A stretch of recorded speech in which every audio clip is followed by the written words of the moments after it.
Maya Televisión presenta Al Fin de la Noche.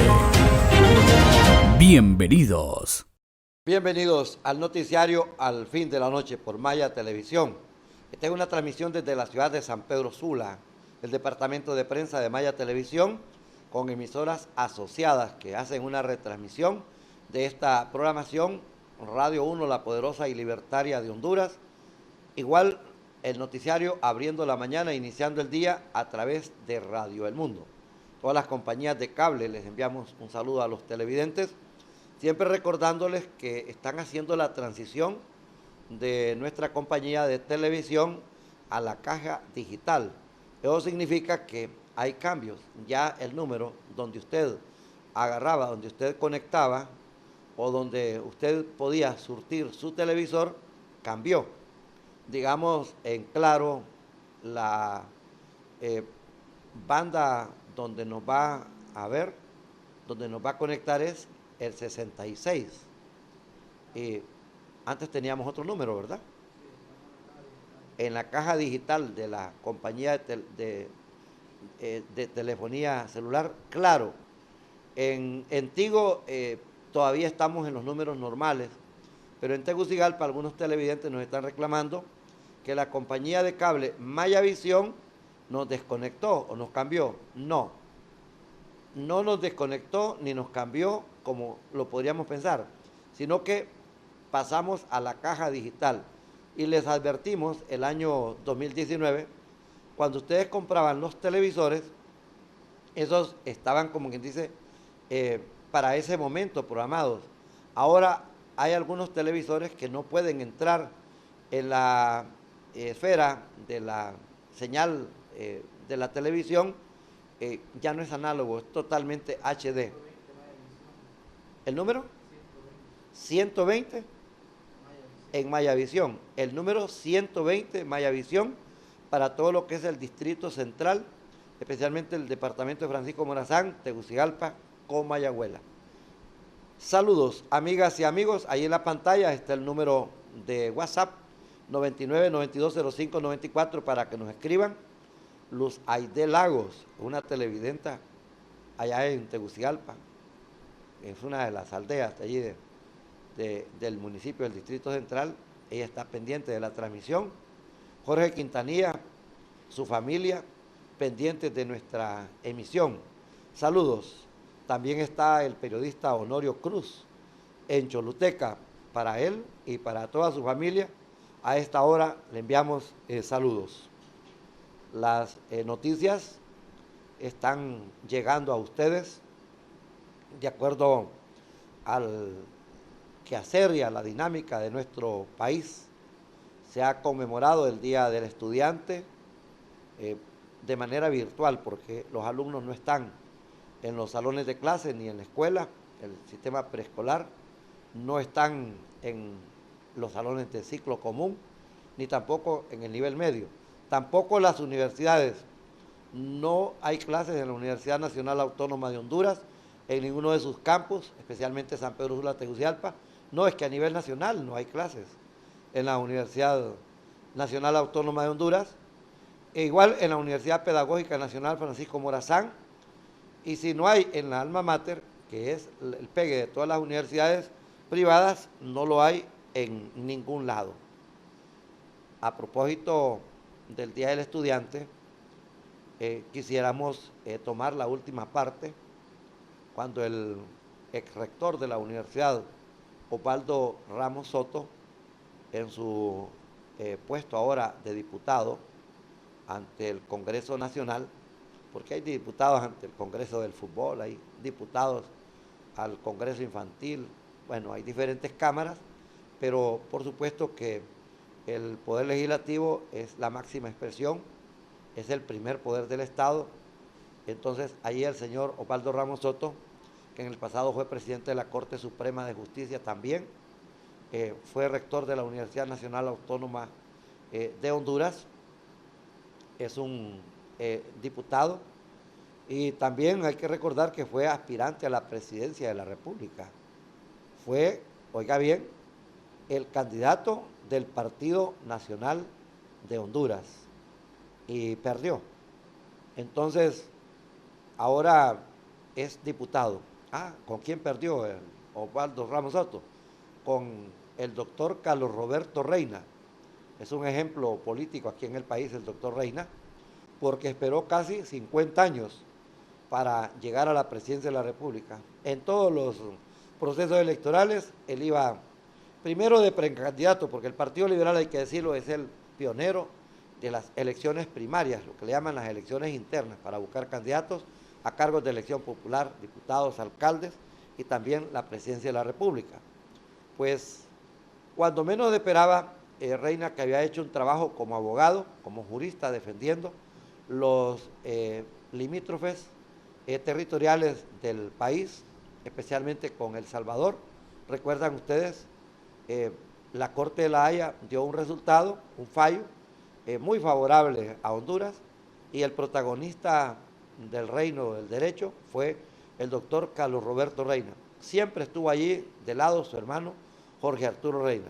El doctor Carlos Roberto Reina murió, se suicidó, víctima de un tormentoso dolor de cáncer. Ese fue el fin de ese líder que se identificó como el Gallo Colorado o el hombre del machete ya puesto en el poder.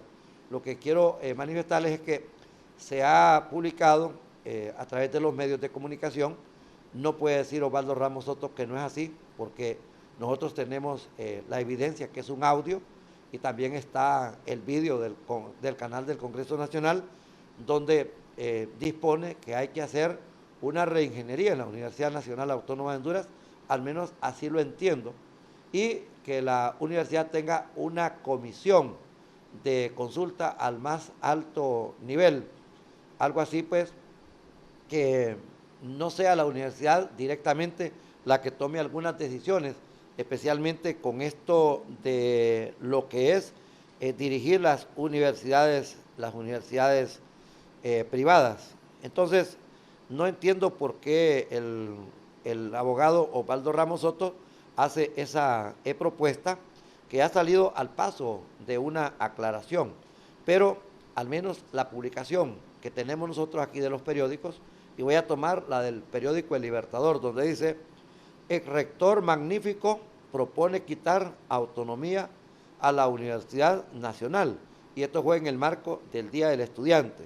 Tegucigalpa, el ex rector y actual diputado por el Partido Nacional Oficialista, Osvaldo Ramos Soto, José Osvaldo Ramos Soto, en la sesión virtual que se desarrolló el 11 de junio en el Congreso Nacional, propuso en un cantinflesco lenguaje eliminar la autonomía de la máxima casa de estudios en el país, la Universidad Nacional Autónoma de Honduras, UNA.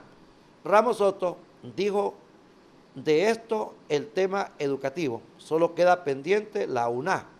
No puede seguir siendo el Estado. En materia de educación superior debe crearse un ente de educación superior, aparte, para controlar a la propia Universidad Nacional Autónoma de Honduras, que controla a las universidades particulares y se controla a ella misma. Este 11 de junio en Honduras se celebra el Día del Estudiante en conmemoración del natalicio de quien sentó las bases de la educación en Honduras, especialmente la educación superior.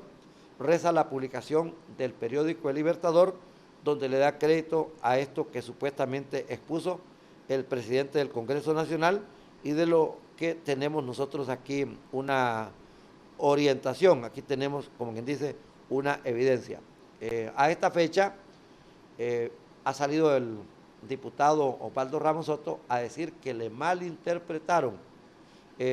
Abogado Ramos Soto, en otros tiempos eso le pudo haber pegado a usted, esto le pudo haber pegado, pero hoy es imposible, porque hay radio, hay televisión, hay redes sociales. Ahora los analistas no solo están disponibles para los foros de las televisoras de Tegucigalpa y de San Pedro Sula, sino que están disponibles para los denominados influencers, para los denominados youtubers y para la gente de las redes sociales que está montando sus webinars, que son las conferencias por medio de las redes sociales, especialmente esta técnica que se llama Skype, y la otra que es masiva, que se llama Zoom. Ahora ya no lo están haciendo con 500 ni con 1000. Estaba viendo allí una conferencia que hubo sobre la educación, donde tenían casi 4000 personas conectadas. Les estoy hablando pues de algo completamente avanzado, y exactamente allí fue donde se captó la participación del abogado Ramos Soto en la discusión sobre la Universidad Nacional Autónoma de Honduras. Al respecto, me consta, tengo la propiedad y hasta la autoridad como investigador. Siempre hemos detectado que las universidades privadas, uno, han prácticamente coludido la Universidad Nacional Autónoma de Honduras. Dos, se han infiltrado, han metido gente, la han erosionado y prácticamente están a punto de desplomarla, porque muchos proyectos que son favorables a la Universidad Nacional Autónoma de Honduras, muchas acciones que se deben de hacer desde el campus universitario para la juventud de Honduras, para Honduras, sobre todo la educación superior, se la han quitado, y el protagonismo lo hacen las universidades privadas. Tenemos el caso de una universidad privada que se llevó 120 millones de lempiras, 120 millones de lempiras para capacitar a pequeños y medianos empresarios, y de eso no se hizo absolutamente nada. Claro, hicieron una jornada, llevaron una gente, pero no hubo ningún resultado. Esto está igual como los 4000 millones de lempiras que le dieron a las Fuerzas Armadas para el agro, para cosechar, para la cuestión agrícola, y no hemos visto absolutamente nada.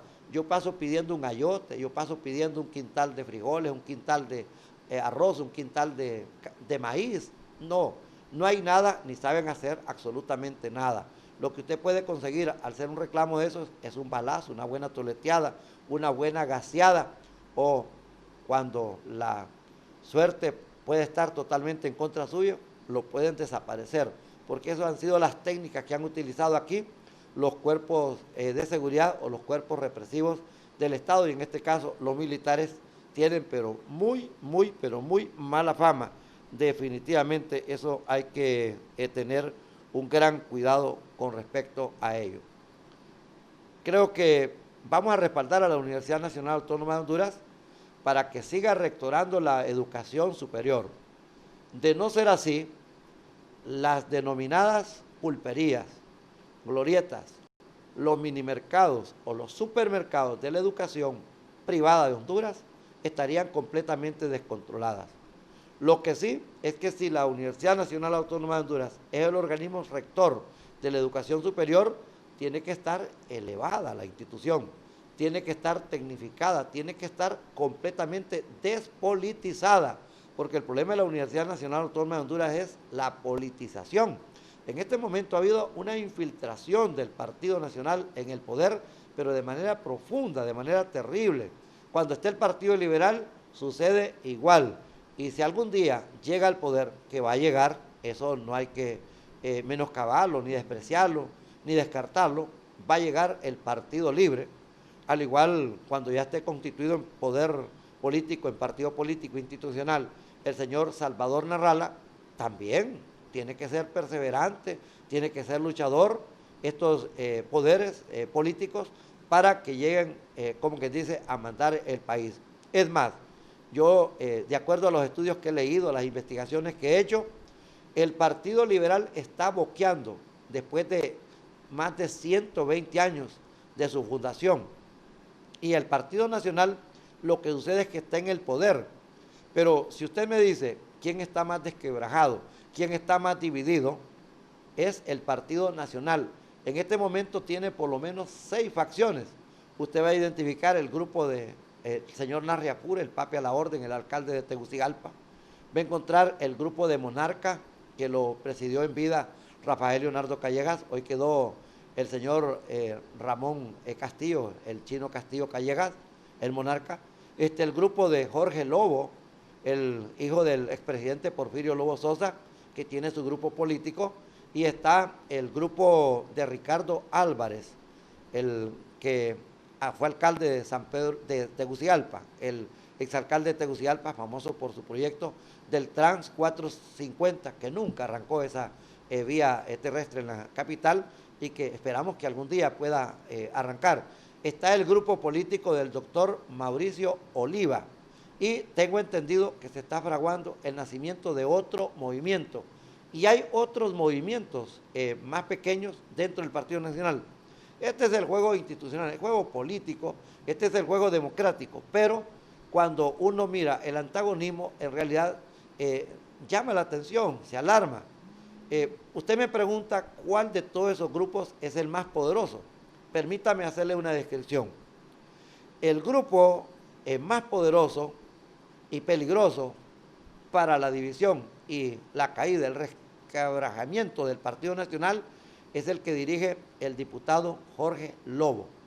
Ese es el que puede decidir un triunfo en el Partido Nacional, la continuidad del poder en el Partido Nacional, porque sería la compactación de una pieza tan importante en un engranaje o la misma descentralización o la salida de la misma. Ahora bien, el grupo de Rafael Leonardo Callejas, el monarca, es la estructura inicial, y ustedes que conocen bien de política, que saben bien de política, que saben bien la historia, Callejas fue el que organizó, fue el que revitalizó, fue el que recogió la bandera, que él mismo participó en las caídas, digamos, de Ricardo Zúñiga Agustino en aquellos tiempos. El Partido Nacional no miró una, fue el triunfo de Rafael Leonardo Callejas, que primero perdió las elecciones. Oiga bien, Rafael Leonardo Callejas primero perdió las elecciones ante el ingeniero José Ascona Hoyo del Partido Liberal, y en ese tiempo la política era completamente diferente. Yo la sentía un poco más prudente, yo la sentía un poquito más diplomática, o al menos ellos podían ponerse de acuerdo. Creo que esto era lo último, ponerse de acuerdo, porque entre el Partido Liberal y el Partido Nacional, entre el Partido Nacional y el Partido Liberal, ellos siempre se ponen de acuerdo y hacen cualquier solución a través de la negociación. Hoy esto es completamente diferente, pues mediante una figura que le llamaron la opción A y la opción B, a Callejas lo derrotaron, aún con la cantidad de votos que sacó en aquella oportunidad con el Partido Nacional. Callejas fue derrotado y no hubo ningún problema. Él dijo, está bien, yo acepté esta negociación, el Partido Nacional aceptó esta negociación y dejó el poder de la nación. Se fue nuevamente a la ronda electoral y ganó las elecciones por una forma tan abrumadora, con una gran mayoría, y en esa oportunidad siempre ha habido esta cuestión de los fraudes, siempre han habido los votos rurales en aquel tiempo, pero por supuesto que no tan descarados, no tan militarizados, no tan comprados, no tan hipotecados o empeñados como se dio en la elección de noviembre del año 2017. Prácticamente ese fue un descaro. Pero sí, Callejas llegó al poder a través de un movimiento que se llama Movimiento Nacionalista Rafael Leonardo Callejas, monarca. Luego este monarca le sirvió para continuar en el poder. Rafael Leonardo Callejas, con su estructura, lleva al poder a Ricardo Maduro en una contienda electoral donde ya estaban personajes como lo es Ricardo Álvarez. Y les digo que apunten el nombre de Ricardo Álvarez para que ya oportunamente al llegar a su movimiento entendamos de qué les estoy hablando y por qué les estoy hablando. Y nadie, ni del Partido Liberal, ni del Partido Libre, ni de los demás partidos, mucho menos el Partido Nacional, puede rebatir esta idea o puede descartar o desactualizar esta idea. La situación es que ese poder de Rafael Leonardo Callejas con el monarca fabrica otra presidencia, fabrica otra estructura con una situación tan adversa, porque Ricardo Maduro jamás es hondureño, nunca. Él fue panameño. Lo que pasa es que fue tanta la presión en las calles, y no me digan que los gasearon, no me digan que los reprimieron, fue una cuestión casi de compadre hablado con las Fuerzas Armadas, con la policía. Allá andaban, como quien dice, en la calle. Le metieron fuego, en aquel tiempo era el Tribunal Nacional de Elecciones, allá en Tegucigalpa, le metieron fuego, y fueron los nacionalistas, hasta que le doblaron el brazo al profesor Rafael Pineda Ponce, para que emitiera aquella ley que decía por única vez. y fue por única vez porque hasta ya se murió el profesor Rafael Pineda Ponce, un gran tribuno. Qué discurso, qué oratoria del profesor Pineda Ponce, igual que la cátedra que daba en los centros educativos. Los alumnos, las alumnas han de recordar a Pineda Ponce. Era exquisito escuchar a aquel hombre hablar en nombre de la vieja guardia del Partido Liberal de Honduras. Pues se fabricó el triunfo del señor Ricardo Maduro. De allí no la volvieron a ver los nacionalistas hasta que tuvieron la oportunidad de tener una contienda electoral que se denomina tigre suelto con burro amarrado, las elecciones del año 2009, donde se dio el golpe de Estado. El señor Elvin Santos, es que esto yo lo conozco de memoria, esto yo lo he estudiado, esto lo he discutido, esto lo hemos hablado, y estas cosas fueron así. El ingeniero, el señor agricultor, o dígale usted al expresidente, Porfirio Lobo Sosa, había perdido en las elecciones con José Manuel Zelaya Rosales y volvió a competir. Porfirio Lobo Sosa nos está viendo, nos está escuchando él en Palizada, en Olancho, siempre está pendiente de esta transmisión. Él lo sabe bien, perfectamente. Que los políticos quedan contando las cosas positivas, quedan contando las cosas negativas y se carcajean, se ríen de las trampas que se hacen unos con otros. No crea usted, ellos hacen show de sus propias actuaciones y hacen un banquete, hacen un deleite con sus propias corrupciones. No crean, estos no sienten dolor, estos no sienten pena por lo que vive el pueblo, por el tormento, especialmente en estos tiempos de pandemia. Lo que les quiero decir es que la estructura del monarca llevó a Ricardo Maduro Yáñez y esa misma estructura se vino preparando para participar en un proceso electoral donde el golpe de Estado cambió todo. Elvin Santos, que tiene una constructora, yo no sé si es de Maletín o no es de Maletín, dicen en los corridos populares, y lo que se ha filtrado es que con esto le han pagado a él los favores políticos y las prestaciones que ha hecho. Total es que Manuel Zelaya Rosales, después del golpe de Estado, llamó a la población. El golpe de Estado fue el 28 de junio. Junio, julio, agosto, septiembre, octubre y en noviembre eran las elecciones. Manuel Zelaya Rosales en el mes de mayo del 2009 convocó a las elecciones. Eso está en los periódicos, en los 4 periódicos que tenía Honduras, el diario La Prensa, el diario Tiempo, que existía en papel, el diario La Tribuna, el diario El Heraldo, no sé si estaba todavía el periódico, el diario El Día, que se publicaba aquí en San Pedro Sula, también había otro diario que se llamaba El Periódico de la familia Abufele. Honduras llegó a tener 6 periódicos grandes, ahora solamente tiene 4, creo que tiene otros chuntillos allí, pero los 4 corporativos son 2, Tribuna y el periódico de San Pedro Sula, de una sola propiedad, también tienen su televisora, y por supuesto La Prensa y el Heraldo, que son otras compañías, otros holding, y que también tienen su propia televisora. Para ese momento, a la caída de Zelaya Rosales, él llamó desde el exilio a no participar en las elecciones. Fue así como siguió Elvin Santos y siguió Porfirio Lobo Sosa, y Lobo Sosa ganó.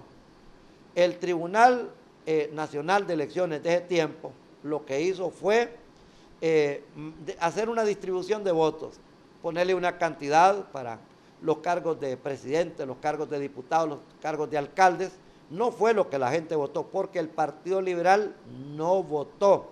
El Partido Liberal se abstuvo en rechazo, en castigo a los líderes de ese momento. Rafael Leonardo Callejas estaba atrás de ese proceso electoral y del triunfo que tuvo Porfirio Lobo Sosa, y aplastó totalmente a Roberto Micheletti Bahín, que usurpó el poder por 6 meses. No me diga otra cosa, Micheletti, eso fue lo que usted hizo. Nunca iba a llegar a la presidencia de Honduras por la voluntad, ni tan siquiera en internas, nunca, ni tan siquiera con don Jaime Rosenthal pudo, no pudo con nadie, peor con Manuel Zelaya Rosales, y este le dio una gran apertura porque fue en su gobierno que lo puso de presidente del Congreso Nacional. Lo que les quiero manifestar es que siguió Elvin Santos y terminó completamente aplastado. A pesar, ayúdenme con este dato, llevaba un 26% o llevaba un 36% de ventaja, porque Manuel Zelaya Rosales, tómelo como usted quiera, pero el Populi es que estaba haciendo un buen gobierno. Lo único que tenemos que ser bien claros, el presidente Manuel Zelaya Rosales, con la cuarta una, lo que buscaba era una consulta o un asidero legal y político para una reelección. Es decir, todos los que han llegado al poder en Honduras, todos, desde 1982, cuando llegó el doctor Roberto Suazo Córdoba, tuvo las intenciones de reelegirse, Creo que los dos que no buscaron la reelección fue tal vez José Ascona del Hoyo, el doctor Carlos Roberto Reina, pero Carlos Flores Facusé también tuvo intenciones de reelegirse, claro que sí, tuvo intenciones de reelegirse. Y ahora pues ha quedado él, como quien dice, en la arena política, quitando y poniendo candidatos, decidiendo procesos electorales, negociando. No puede decir que no, claro que sí. Ahí está, como quien dice, el poder. Los todopoderosos de Honduras en el Partido Liberal hoy son Roberto Micheletti Baín, que está en este momento atrás del proceso electoral. Luis Zelaya Medrano, que apareció en aquel momento en el outsider, hoy es un hombre bien fogueado, bien experimentado, bien conocido ya en la política nacional. Ya no le pueden decir outsider porque está excesivamente fogueado, bien metido. Hoy es el momento para que este hombre sea candidato del Partido Liberal y tiene la capacidad para dirigir el Estado, siempre lo ha tenido. Estamos hablándole de un ex rector universitario, estamos hablándole de un científico, estamos hablándole de un académico, Luis Zelaya Medrano. Está Carlos Flores Facusé, está en el grupo de mujeres Selma Estrada, ahí la estaba viendo en la televisión, donde dice que el señor Roberto Contreras, pues que se presente con sus cartas y sus antecedentes ante el Consejo Central Ejecutivo del Partido Liberal, si es que quiere ser presidencial, porque al señor Roberto Contreras le han caído las avispas, en el sentido pues que hoy dice una cosa, mañana dice otra cosa. Está compitiendo Roberto Contreras con Salvador Narrala. Primero se había inscrito para ser alcalde en la candidatura presidencial de Wilfredo Méndez en el Partido Libre, enseguida aparece como candidato presidencial, como precandidato presidencial, porque los liberales van a interna, al igual que el Partido Nacional y el Partido Libre. Pues esta cuestión se le reclama. Estos son los que están dirigiendo. La abogada Maribel Espinosa Turcios es una todopoderosa. Al igual está allí también Martel, en Tegucigalpa. Quiquito Ortiz, hombre, Quiquito Ortiz tiene un legado, la experiencia, la capacidad, el análisis jurídico y político de su padre, Enrique Ortiz Colindres. Este es Sequeira, Quiquito, un buen elemento, también aspirado al poder presidencial. En la costa norte ha perdido un bastión, que era don Jaime Rosenthal Oliva. En este momento la costa norte prácticamente está acéfala, y creo que ahí es donde tiene que resurgir. Este muchacho Martel, el señor Eduardo Martel, lo intentó, pero creo que se ha quedado en Francisco Morazán, creo que se ha quedado en Tegucigalpa, y no ha habido una propuesta de parte de la costa norte, de parte de San Pedro Sula. Pues esta es la situación que Monarca llevó al poder a Pepe Lobo. De ese golpe de Estado, el mismo Monarca sostuvo a Pepe Lobo en el poder. Primero fracasó con Pepe, volvieron de nuevo, y en esa elección bastante cuestionada, hubo bastante violencia, hubo bastantes disturbios. Prácticamente este es un regalo de la Embajada de Estados Unidos y de los mismos militares, los empresarios, la iglesia, los periodistas, los medios de comunicación, y ahí dejaron a Pepe. El gobierno de Pepe no fue mal gobierno. Porfirio Lobo Sosa luchó con una crisis tan terrible.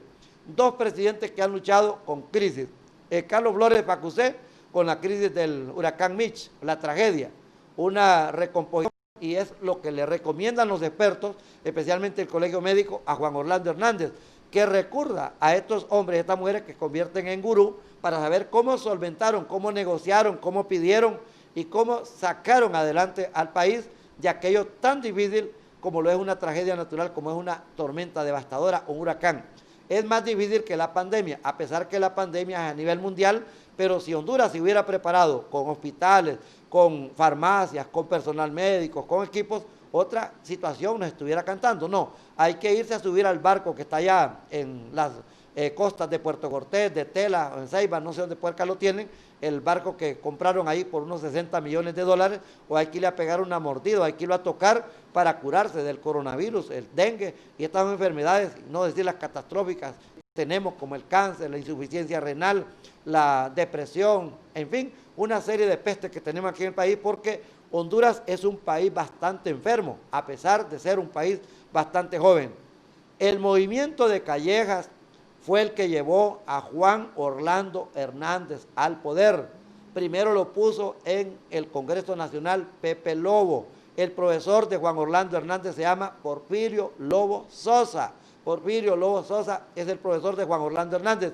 Pero no estoy completamente yo seguro que Pepe Lobo le haya enseñado todas esas lecciones que saca y que hace Juan Orlando Hernández, prácticamente emborrachado de poder y con un descuido total. Porque si bien Pepe Lobo consideró que las Fuerzas Armadas son garantes de la soberanía, de la autonomía del país, e incluso para mantener la paz, pero en el momento Pepe Lobo y Manuel Zelaya Rosales los mandaron a trabajar, los mandaron a la montaña, los mandaron al bosque. Que trabajaran o no trabajaran, eso nadie está seguro, pero la cuestión cambió. Hoy no, pasa enamoradísimo. Este hombre sí que pasa encampanadísimo de las Fuerzas Armadas, y vean qué juguetes, vean qué regalos los que les da. Un barco de 60 millones de dólares, equipado hasta con helicópteros, mientras que los hospitales, mientras que los centros educativos le acaban de dar allí 80 millones para reconstruir las escuelas y los centros educativos, que a saber cuántos van a cambiarles techo, le van a cambiar una pared, cosas así por el estilo, algún sanitario, y van a justificar ese fondo que va a mandar el Banco Centroamericano de Integración Económica. Pero la cuestión aquí es de movimiento. El monarca sostuvo a Juan Orlando Hernández en su primera llegada. En la segunda estaba otra vez el monarca. Todavía estaba vivo Rafael Leonardo Callejas, porque él murió en este 2020 en plena pandemia, en pleno verano, allá en Estados Unidos, donde estaba prácticamente condenado, solamente a la espera de la carga de la acción procesal por algo bochornoso. Le quitó la habilidad a niños, a jóvenes, porque él hizo, como quien dice, estragos aquí en Honduras. Pero esta señora Vilma Morales Montalbán, que seguro que está viendo y oyendo la transmisión, yo la conozco muy bien, a usted abogada, los desastres que hizo en la Corte Suprema de Justicia, los desastres y los desaciertos que usted tiene en las comisiones interventoras, eso del Seguro Social, usted no ha logrado absolutamente nada. Yo le diría que renuncie, lo mismo le diría al señor Germán Leicelar, o ya salió Vilma Morales Montalbán, ahora aparece hasta de banquera, hoy aparece hasta de directiva en la Comisión de Bancos del país. Esta cuestión es completamente delicada y complicada. Y usted, abogada Vilma Morales Montalbán, se ha caracterizado por ser una dictadora como abogada, por ser intransigente y por ser intolerante. Y esto no es democracia, esa no es institucionalidad. Callejas, con su grupo, participaron una vez más en la reelección de Juan Orlando Hernández. La diferencia que me consta que mucha gente del monarca no estuvo de acuerdo con la reelección. Hasta hace poco el Chino Castillo estaba en contra de las acciones de Juan Orlando Hernández. Pero ahora es donde está la cuestión. El monarca perdió el poder. Lo que es el monarca es un cascarón. Es un otrora todopoderoso movimiento que tuvo el Partido Nacional. Hoy todo eso lo absorbió una estructura que se llama el Juan Orlandismo, el movimiento de Juancho, el movimiento de Juan Hernández, así como lo escucha usted, y es el que manda y comanda en el Partido Nacional.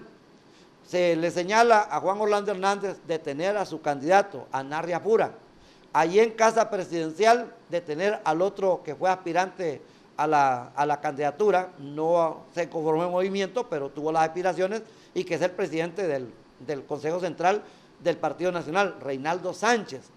Oiga bien, están impulsando una tercera victoria, dicen ellos, pero tienen otros movimientos. El movimiento de Mauricio Oliva Herrera. Mauricio Oliva Herrera, presidente del Congreso Nacional, su popularidad solo es en el sur, allá en Choluteca.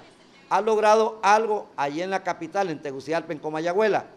Para fortalecerse, primero se llevó al Chino Castillo, que es el que le llaman el movimiento marica. Y por último, allí sí que el señor Oliva Herrera da un salto, pero extraordinario. Consigue una tarjeta de presentación, consigue un rostro que se vuelve favorito para la política de Honduras. Se lleva al exalcalde de Tegucigalpa, a Ricardo Álvarez.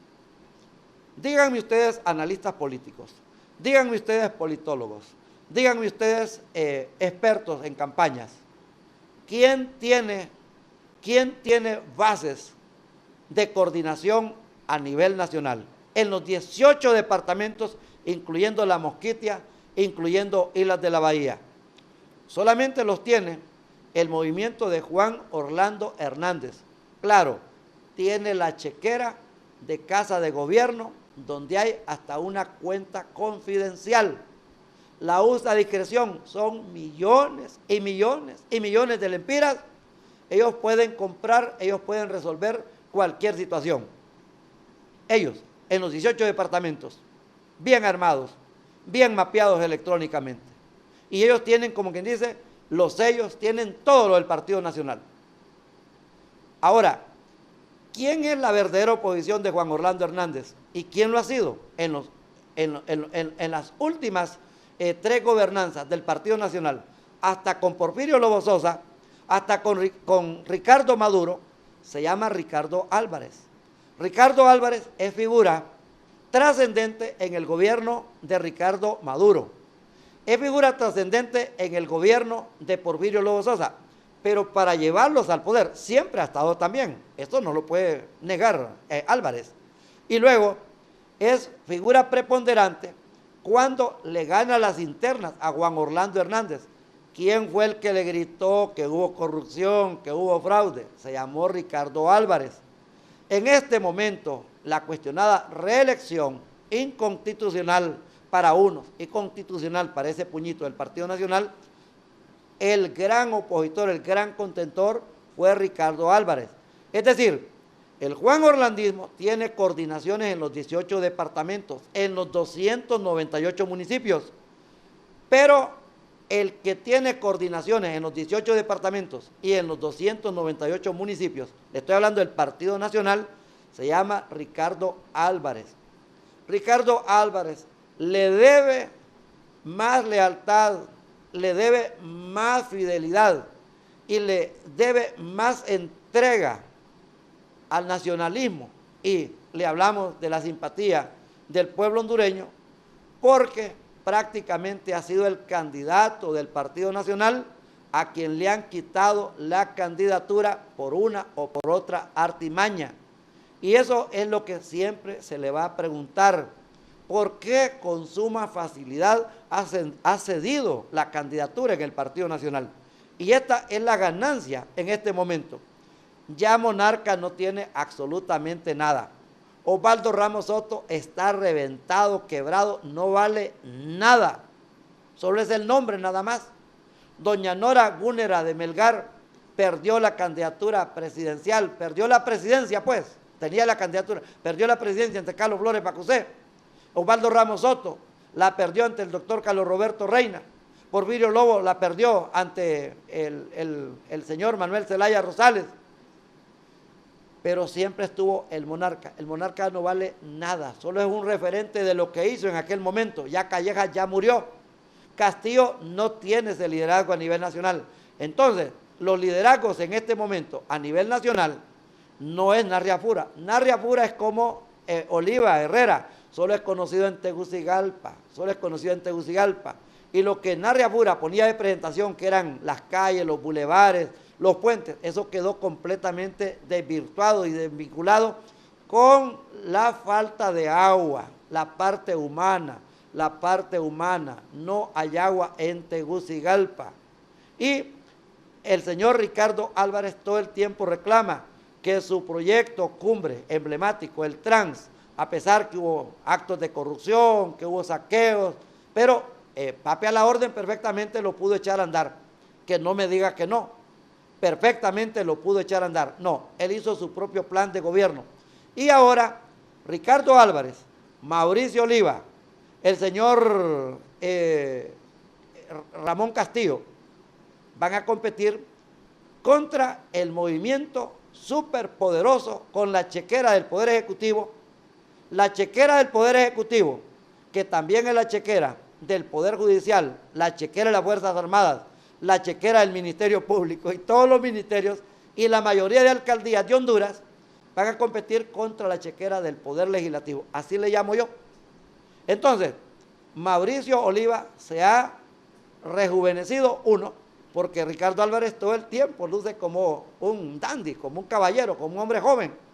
Tiene filas, la juventud está con Ricardo Álvarez. La juventud está con Ricardo Álvarez. Entonces, tiene tres movimientos. ¿Qué es lo que le falta a Mauricio Oliva? Y que perfectamente lo podría lograr si es astuto, si es hábil. Y esta tarjeta le corresponde a Ricardo Álvarez. Conquistar y controlar a Jorge Lobo. Si conquistan a Jorge Lobo, como quien dice, están bien fortalecidos, porque les va a tocar una batalla muy fuerte. A lo interno, para el 2021, han garantizado que van a tener primarias. Mucho se habla eso de ir y venir, de la reelección, que Juan Orlando quiere seguir. Si él no sigue personalmente, lo va a hacer a través de una de esas figuras que van a imponer. Se habla de un movimiento más que puede salir al interior del Partido Nacional. Pero la cuestión es la siguiente. El grupo de Mauricio Oliva, desde el Congreso Nacional, a nivel de primarias, va a competir contra el Juan Orlandismo, que tiene ese montón de diputados. De 61 diputados, yo creo que Juan Orlando tiene por lo menos 40 son de él. Los otros 21 podrían ser de Mauricio Oliva y así se podían ir distribuir en los otros movimientos. Entonces, de esta forma, se va a unir el grupo de Narria Pura, el grupo de Juan Orlando Hernández y otra gente allí que podrían ser independientes para competir contra estos movimientos. Y luego va a resultar exactamente lo que dijo Carlos Catán. Carlos Catán, que fue aspirante presidencial, fue precandidato en el Partido Nacional, dijo que en este proceso electoral cualquiera que se lance va a un suicidio. Y aquí la interpretación, el por qué Ricardo Álvarez no se va a lanzar. Tres cosas. Uno, esas cuestiones de la Corte de Estados Unidos, esa cuestión del narcotráfico afecta demasiado. Dos, esa cuestión del trans, para él, la población no la ha olvidado. Espera que salga Narria Pura, papi a la orden, para poder él demostrar el por qué ese proyecto no se hizo. Tercero, los actos de corrupción en los cuales está incluido Honduras a nivel de los países de Latinoamérica con esta pandemia del coronavirus, eso va a pesar. La oposición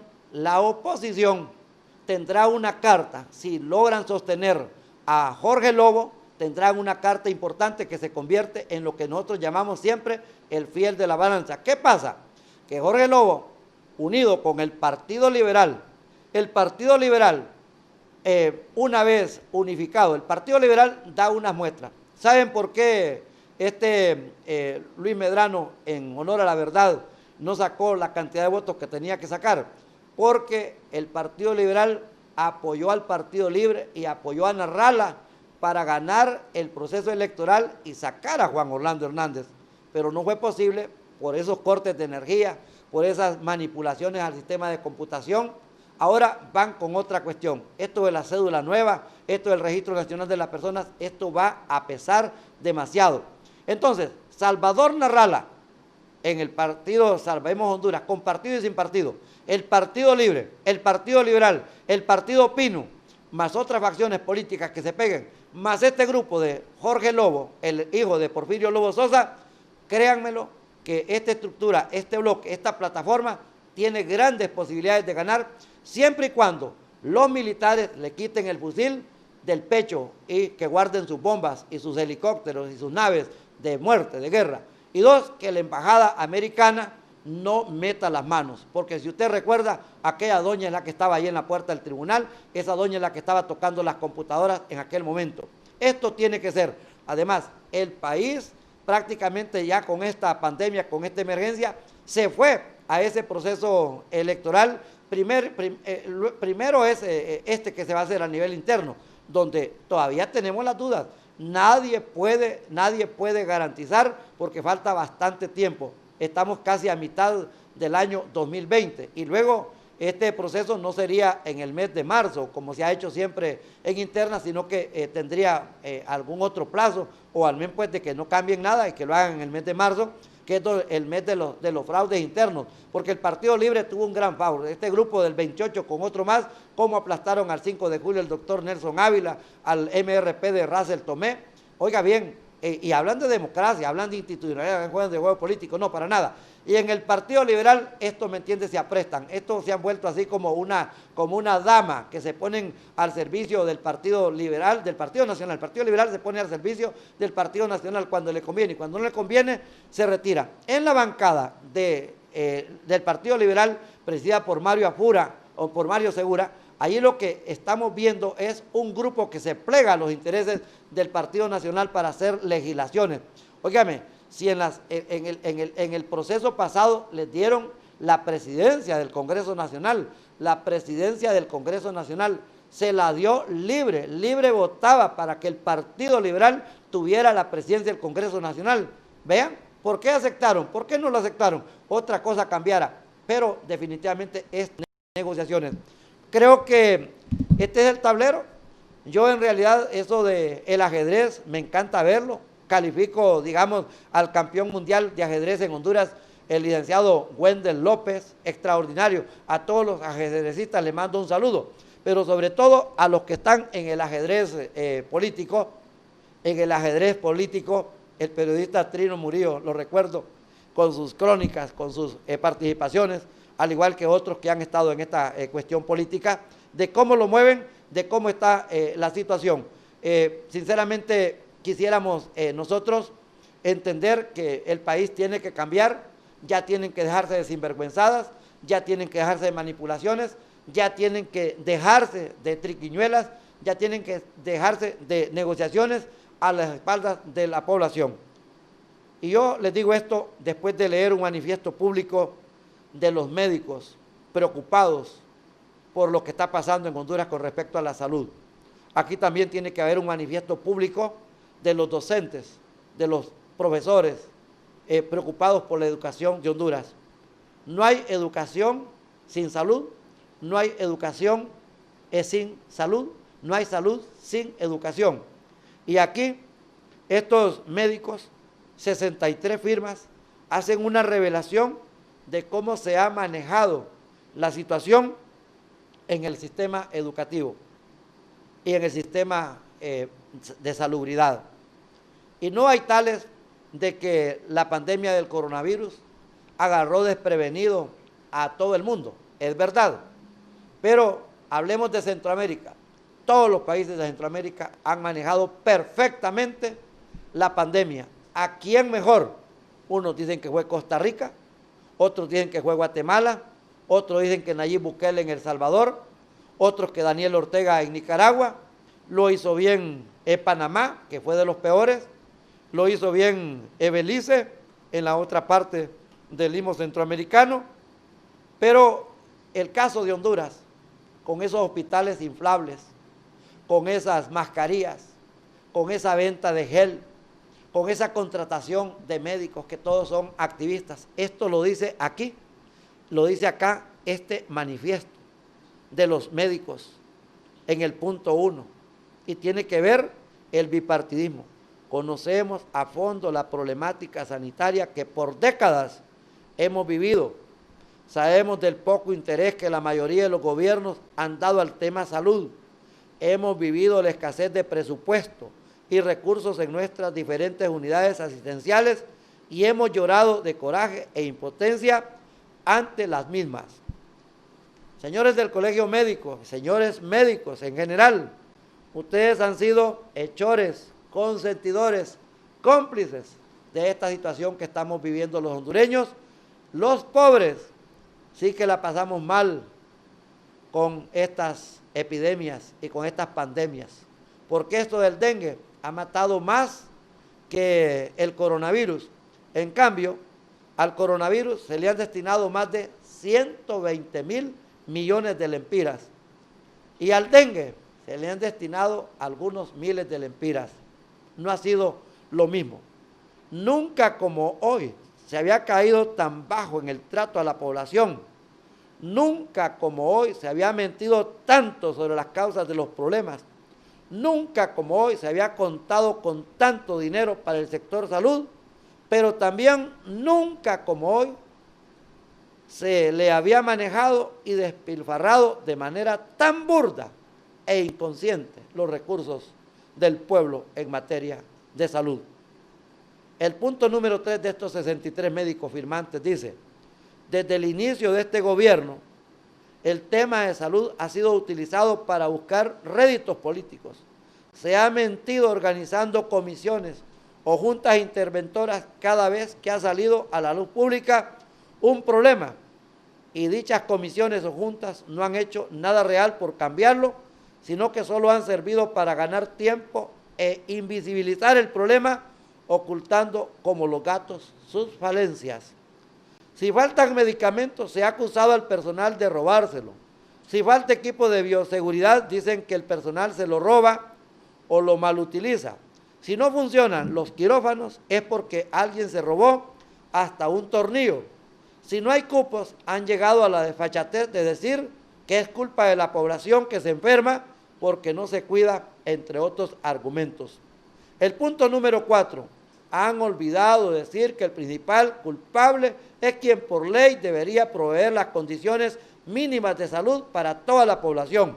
Es quien por ley debería hace años haber actualizado y modernizado la red hospitalaria. Es quien por ley debería haber retomado las labores de prevención y promoción de la salud hace años abandonadas. Es quien por ley debería haber nombrado siempre a las personas más capaces académica y moralmente para dirigir los diferentes centros e instituciones de salud, y no colocar a simples políticos pegafiches y algunos convenientemente silenciados que con el fin de garantizar su permanencia en los cargos han callado sus voces para protestar por todas las carencias que nos han obligado a desempeñarnos a costa de la salud y la vida de nuestros pacientes, dicen los médicos aquí firmantes. 63 hasta con el número de colegiación.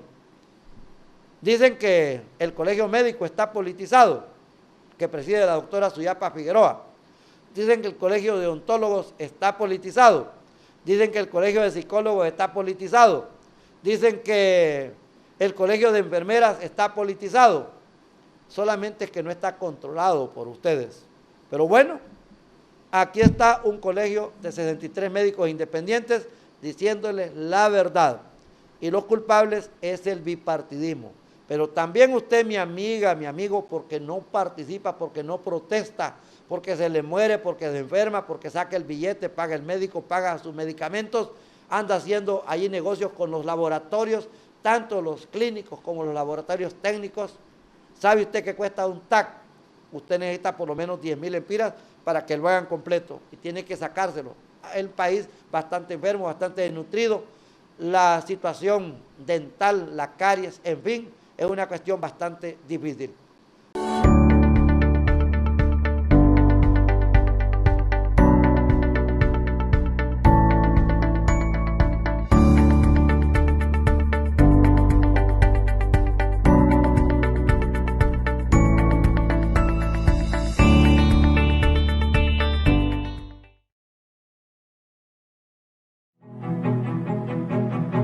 Si hoy despertamos con ganas de salir, debemos tener algo muy en cuenta. El mundo ha cambiado. Y aunque sea difícil, debemos vivir con el cambio. Por tu seguridad, la mía, la nuestra, ponte la mascarilla. Úsala, no salgas sin ella. Por Honduras, por Puerto Cortés, por todos nosotros, usa la mascarilla. Municipalidad de Puerto Cortés, un compromiso de todos.